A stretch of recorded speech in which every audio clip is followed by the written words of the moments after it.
हम दिन में 2 दफा ब्रश करते हैं, फिर भी टूथ डिके, सेंसिटिव टीथ और गम्स का पीछे हट जाना ये क्यों हो जाता है? असल प्रॉब्लम ब्रशिंग कम नहीं बल्कि ज्यादा और एग्रेसिव ब्रशिंग करना है। जोर लगाकर ब्रश करना आहिस्ता आहिस्ता इनेमल और गम्स इन दोनों को मानिए घिसा देता है। जो उनकी प्रोटेक्टिव लेयर होती है वो हट जाती है।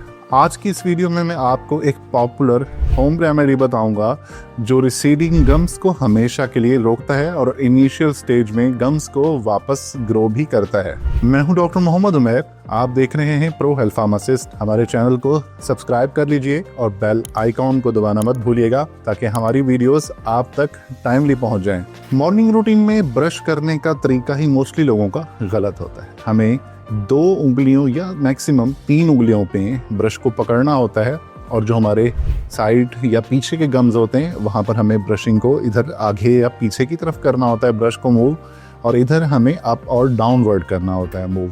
चलिए अब रेमेडी की तरफ मूव करते हैं। ये इतनी पावरफुल हैं कि इनके इस्तेमाल से जो आपके रिसीडिंग गम्स हैं वो फौरन सही होना शुरू हो जाएंगे। तो चलिए रेमेडी की तरफ बढ़ते हैं। ये रेमेडी 3 सिंपल स्टेप्स पर मुश्तमिल है और रिसीडिंग गम्स और सेंसिटिव टीथ दोनों में कमाल का काम करती है। सबसे पहला स्टेप है सॉल्ट वाटर, यानी 1 टेबल स्पून या थोड़ा सा ज्यादा पानी लें, उसमें पिंक सॉल्ट की 1 चुटकी डाल लें। इससे अच्छी तरह मुंह को साफ करें।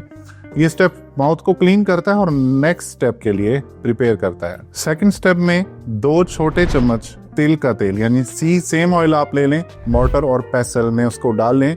इसमें आधे चम्मच या थोड़ी सी ज्यादा लौंग यानी क्लोव्स डाल लें और हल्का सा इसको क्रश कर लीजिए। क्लोव और सीसेम ऑयल दांतों और गम्स की हर बीमारी के लिए बहुत ज्यादा पावरफुल कॉम्बो है। आप इस ऑयल को ज्यादा क्वांटिटी में बनाकर स्टोर भी कर सकते हैं। अब इस ऑयल को छान लें। अब 1 टीस्पून ये ऑयल लीजिए और 1 टेबल स्पून आप पानी ले लीजिए। इस सोल्यूशन से आप ऑयल पुलिंग करेंगे। यकीन मानिए शुरू में 1 मिनट, फिर आहिस्ता आहिस्ता 3 से 5 मिनट तक आप इसको ले जाएं।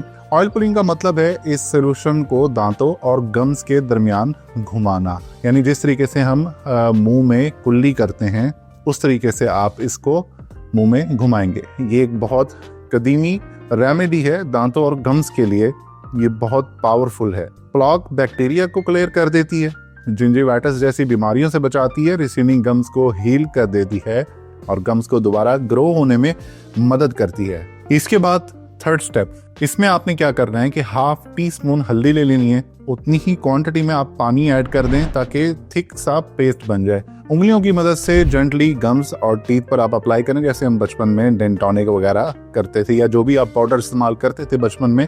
अब तो दौर थोड़ा जदीद हो गया है। इसको 1 मिनट तक आप अपने दांतों पर लगाएं और फिर साफ पानी से आप इसको साफ कर लें। अगर आप रिसीडिंग गम्स या आपके गम्स में ब्लीडिंग होती है या आपके दांत सेंसिटिव हैं, आप इनसे परेशान हैं, तो इस रूटीन को 7 से 10 दिन तक फॉलो करके देखें। रिजल्ट आपको खुद बता देगा। वीडियो पसंद आई हो तो लाइक कीजिए, शेयर कीजिए और कमेंट में हमें बताइएगा कि आपने ये रेमेडी यूज़ की तो आपको कितना फ़ायदा हुआ। हमारे चैनल प्रो हेल्थ फार्मासिस्ट को सब्सक्राइब कर लीजिए ताकि आप तक ये वीडियोस टाइमली पहुंच जाएं। दुआ में याद रखिएगा, हंसते रहिए, मुस्कुराते रहिए। मिलते हैं अगली वीडियो में। अल्लाह हाफिज़।